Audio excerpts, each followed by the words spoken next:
Welcome back for episode 12 of Following Freak Show, a show dedicated to discussing last night's episode of American Horror Story Freak Show. I'm your moderator, Perry Nemroff, and here are all of our panelists. Hi, I'm Alexis Sarla. Hi, I'm Meg Patterson. Hi, I'm Sasha Capelli. All right, so in episode 12, Showstoppers, the freaks finally joined together to deal with the Stanley problem, and then on top of that, Chester loses it completely, and Dandy also puts himself in a position to do some pretty serious damage in the season finale. But before we get to that, let's go back to the very beginning, because Sasha, I know you love freaks, so I want you to talk a little bit about that opening and some of the other things that were peppered throughout the episode. Oh man, have been the whole from episode 1 of Following Freak Show. I was like, when are they gonna put a freaks reference into this show? I've been obsessed and waiting for it, and I am a sucker for this. So in the beginning of the episode, the freaks all kind of surprise Stanley and band together because they find out that he is really kind of evil, and Stanley kind of blows up everyone's spot just at the the last end, and kind of sells Elsa out and sells Maggie out. But the best part, my favorite part, is them talking about the movie Freaks. They bring it, I am never one to be like, that's a little too on the nose. I am an on the nose kind of girl. So when they started talking about it and they were going over what happens in it, it's a bunch of freaks that kind of band together because they know they're being betrayed. Stanley responds with, that movie sounds like a hen. And they turn the girl into a hen who betrays them at the end of the movie. So I of course laughed out loud and loved the whole thing. But when Stanley realizes that they're all going to band together, just like in the movie is just so rad. The guy who plays the kind of the legless Sally of the group, he is rolling up a cigarette with his mouth in the rain, and they kept on referencing cigarettes the whole time in the beginning, and then they run Stanley out, and it's pouring, and in the last scene of the movie, it's pouring, and they're chasing the woman who betrays them all through this parking lot area, just like the freaks lot, and Stanley's kind of limping, and just like in the movie, she's limping and running, and all the freaks just kind of slowly come out, and they come out and say, you're one of us, and they wind up turning her into a hen. And at the end of this episode, they turn Stanley into Meep, who's a little hen character and little freaky bird, and they kind of got their revenge on Stanley, and the reveal was just, I was just like, yup, yes, I'm done. I forgive you for not giving me any Elsa depth or anything like that. Everything is forgiven because I love me a good Freaks reference. And I thought it was done really well. It was kind of freaky. That scene was great. Yeah, that scene was actually scary and great. I feel like it was okay that it was so on the nose because, first off, some people have no clue what Freaks is, so they can get away with it in that respect. And then for the fans, it's kind of exactly what you were saying. I think people were waiting for that since day one, and now we finally got it. And also, I mean, it's also just brilliant visuals. Whether or not that stuff came from Freaks, it just looked great. When they're all crawling at him under the caravan, that's horror type stuff, and I really enjoyed that. Agreed. Just seeing and that's how they do it in the movie. They showcase the freaks. They show the monsters. They showcase them kind of the man with no legs and arms. He's crawling up to her just like in the scene, and just slowly how everybody kind of just came at him. You're right. It just the whole episode kind of built suspense, which is a little not like American Horror Story this season. I feel like all the episodes, or at least most of them, work well within themselves. The problem is always just how it connects to every other thing that happened in the season. And it's this was a great watch in and of itself, hour long or 45 minutes without commercials, whatever. But when you think about it, and when you start to think about what had happened to the characters and where they started, there's very, very few of them who kind of earned whatever happened to them in this episode. I mean, we'll get to some of that. Let's actually start with Elsa. Alexis, you want to take that one? Yeah, well, I think in this episode they did a little bit of what they did last week with Dell and trying to turn her character around a little bit with her taking care of first Stanley and then Jimmy, being all motherly and sweet to him and getting him the hands. And then we got to see the return of the jazz man from last season as her love Massimo, which their story was a little convoluted. I was like, wait, so Elsa loved him too much, but then he wanted revenge, and then he can't love None anymore. of that made any sense. I was like second guessing every single thing that happened there, and also I kept expecting it to be some sort of conflict with her leaving and Jimmy getting his hands. Like I'm surprised I was worried. stayed around to give him the hands. It's like, is he that, I don't know, in love or in debt or whatever to Elsa that he would still make do on that deal even though she was pieced out? I think he's also an artist, and he right, like he gets the thrill from creating these appendages. But so then Elsa, and then Bet and Dot also, forgave her a little bit, or at least said they owed her one, and gave her a way out. It was a nice touch to have them end on like, we're even now. Yes, that felt good.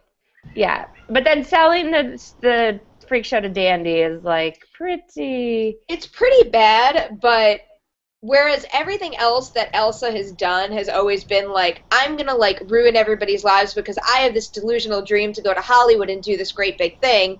She sold the freak show to Dandy because like she just needed to survive. She had nowhere to go. She just needed money and like needed to live. So that I kind of gave to her. She doesn't actually know that Dandy is a killer. She probably thinks he's a weird dude, but That's very true. Also, I don't think many of them do know how bad he really is. I mean, I guess Jimmy is really the only one that does. And even Jimmy Maggie thought that he maybe did the murder at the That's true. That's true. Yeah. I want to see when they figure that out. I hope that's not like a throwaway thing. I'm getting a little nervous that they're going to forget about that because they've forgotten about quite a few things at this point. The cops were in the freak show the last episode looking for Jimmy, and then they're nowhere to be seen this episode. They gave up. Yeah. The one thing I am happy that they brought back, and I like the way they brought it back, is with Ethel. Like, when Legless Susie was just like, didn't you guys just hear what they just said? Like, she killed Ethel. Didn't anybody notice? I'm like, finally, someone just said what the audience is thinking, and I loved it. And I love that it came from her, out of all people. I know, and I almost forgot about it, too, because I was so blinded by happiness with, like, all the references, and, like, and even, like, it happens once a season, but Jessica, and this, I feel bad for saying this, but Jessica Lange pulls out this ball-and-ass performance, because, like, she's great. She's great in all the episodes, and she does the damn thing. But this episode, I don't know, her German was on point. Like, her German accent was like it wasn't caricature-y. It was very real, and her hair looked great. Her hair looked great. Like her makeup looked great. Her outfits were great, and even when she was like crying, like with the nonsensical scene with Massimo, and even with Dot, and like when they were telling her to go, I finally felt bad for her, and the way she delivered that line, like, where am I supposed to go? It's like, the way she delivered it at that moment, all of a sudden, like, everything kind of flashed through my mind. Like, look at this place where she lives and what she built, and now she's got nothing. I really felt bad for her. I feel like it's also because Jessica Lange, like, believed in the material a little more. It wasn't some sort of, like, shtick or, like, a shock value type thing. It was, like, just genuine human emotion, and she really dug into it, and it worked really well for that reason. I wish the show had more of that, because it's the same thing with Jimmy and his ending. Like, just the look on his face and the way that he delivered that line, and I mean, also the idea to have him look directly into the camera when he said it was just, you really couldn't have had a more powerful way to wrap up this episode. Yeah, and then Elsa finally realized that she is a freak. Like, she showed her fake legs to both Jimmy and Bet and Dot, which she never would have done before. I think she sort of was realizing this was her place with the freak show. Like, her Hollywood dream was ridiculous. Right. And then all of a sudden she's like, oh, wait, I guess I don't have a place I gotta go. I almost wish she didn't show it. Well, she didn't really show it willingly to Bet and Dot, but like I wish that didn't happen at all, so that Jimmy's moment could have been more meaningful. Because like at that point, I really did believe that like it was finally time for Elsa to become that motherly figure that we've always wanted her to be. I mean, that's probably the biggest problem with the show overall, is that I think it sold itself one way at the very beginning, and it made us want these things for these characters, and then it never delivered. And I like the fact that they got Stanley. Elsa did bad things. So, like, I know they're going after bad people, but I don't want the freaks to be, like, machete and pitchfork type characters where they're just, like, chopping up anybody who hurts them. I mean, that wasn't what the Right. show was presented as in the beginning. It was the exact opposite, where they had to try to make these terrible townspeople kind of understand that they're just normal people. Right. But like at this point, I can get why someone would want to run them out of town. Right. They're kind of They're dicks. dangerous. Yeah, they're kind of being jerks. So I also have to say, I thought Desiree taking this leadership role, while she is an awesome character, I was like, girl, you just got here like a week ago. Why are you so bent on revenge? And then did she wanna ropes in see- I'm a Wiggles too. Like I'm a Wiggles has only been there for a few weeks, and then, or a few days, and all of a sudden she's like behind them with a machete. Like what is? She's like peer pressure. All right, I'll kill people. I was almost hoping at the beginning when Elsa's like, now it's time for you to leave, Chester, and I just want to be with my originals. I was hoping it really would be just the original ones from the beginning. Like, I mean, not even like Maggie.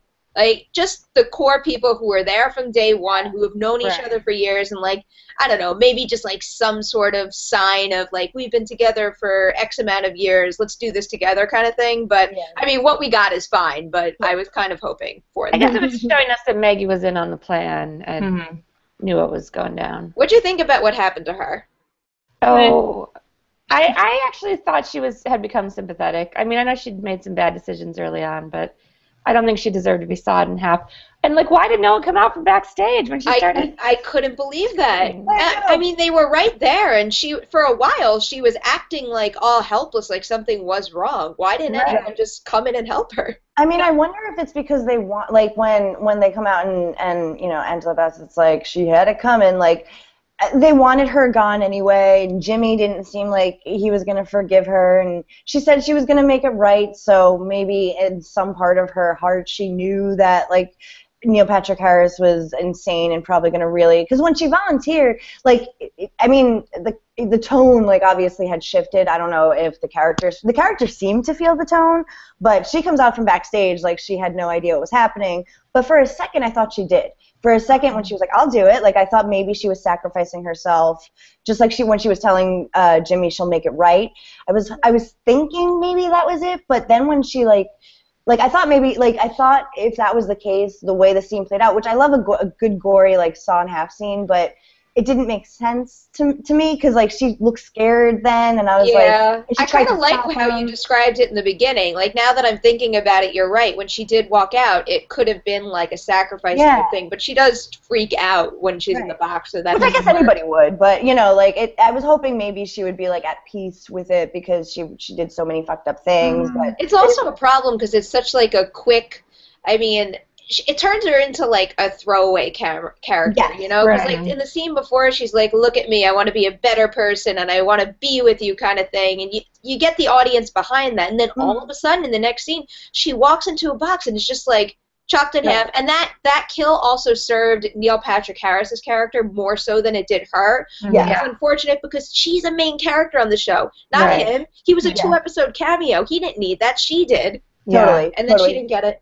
No, she didn't get her like, you're right, it was like just like a quick, like, I was hoping we'd have some, like, sequences in her head, and that's what I was expecting to happen. Like, that's what happens a lot with American Horror Story. I feel like I watch it and I'm like, just like you said, we expect these things to happen because they kind of set it up that way, and then you're like, wait, you tricked me, but that was a terrible trick because I'm bored. Or it's like, been a really long time since a season of American Horror Story has kind of, like, started from the beginning with one idea and kept it contained to a point where it didn't get all crazy with all these, like, offshoot ideas. You know, Coven actually did it pretty well, where it started with the idea of the 7 wonders and it finished with it. I think the only thing with Coven that got crazy was the whole thing with the witch hunter group.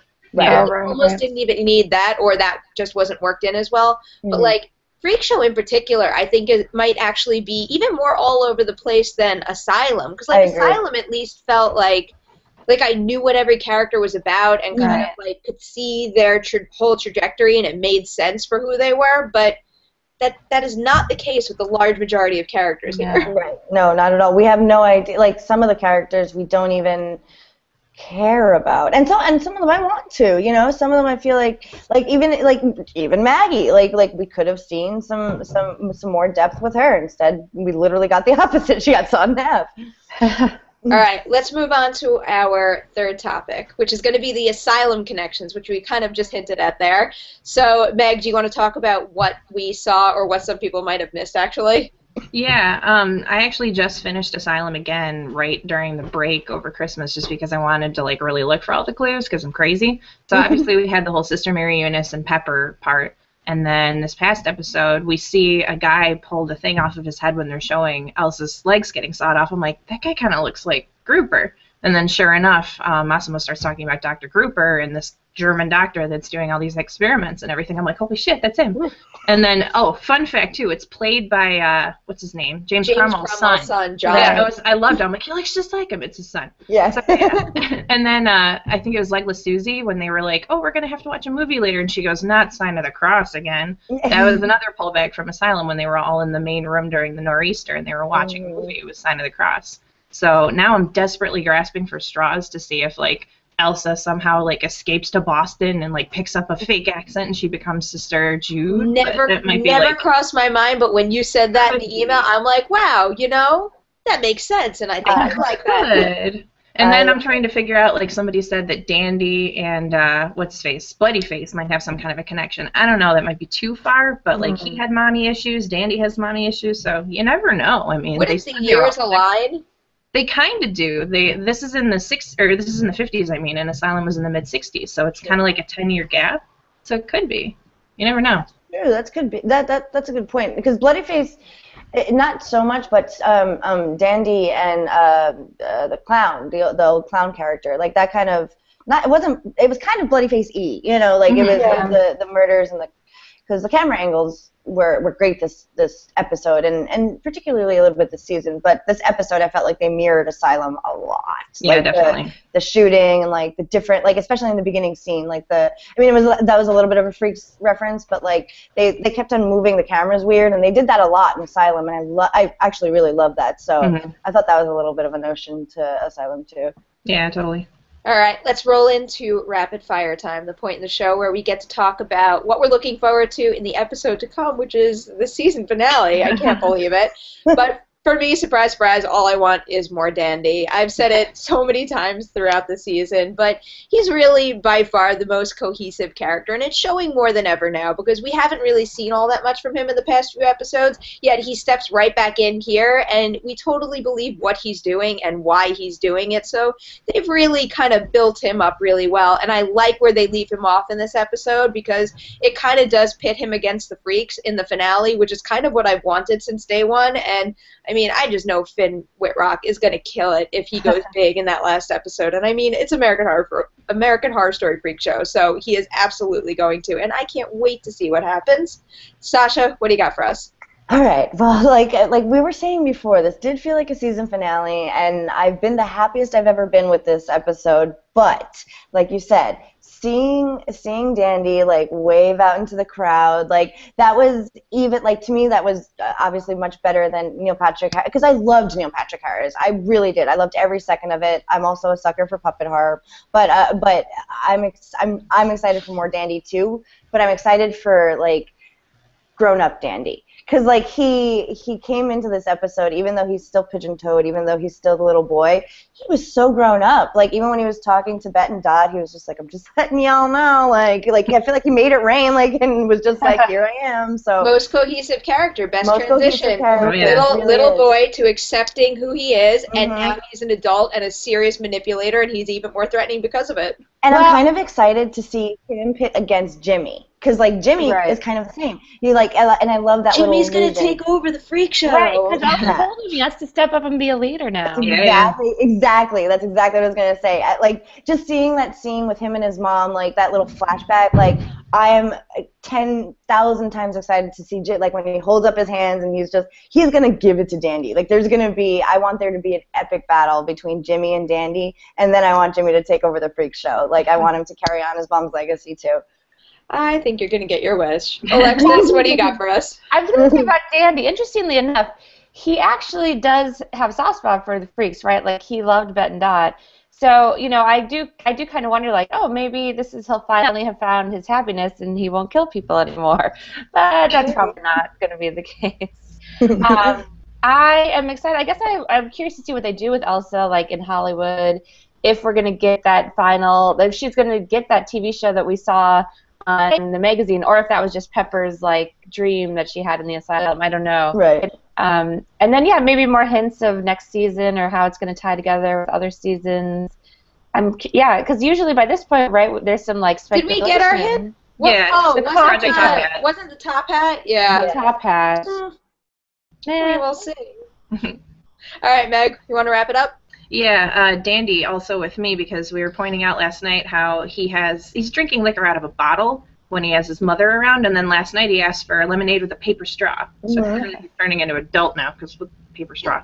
But they said something about they were going to bring back Mandrake and then Twisty in the last episode. Oh. I don't know how they're going to tie him in, and I don't know that it makes any sense to do it. So maybe it's going to be a flashback sequence, or maybe they're going to like come in for some kind of weird karmic retribution and like take out Dandy or something once he's killed because he's a true freak on the inside. So that's what I'm most curious about. See where they go with that. I was thinking Mordrake would end up having to take Chester, but clearly that didn't happen just because he's so delusional with like what he believes and what Marjorie was telling him. But big fat wrong there, so that's not happening. Oh, Chester's totally going to end up in the asylum too. What if they ship him up to Boston and he ends up with Pepper? I wonder if they'll actually play that out because that'd be kind of cool. That'd be rad.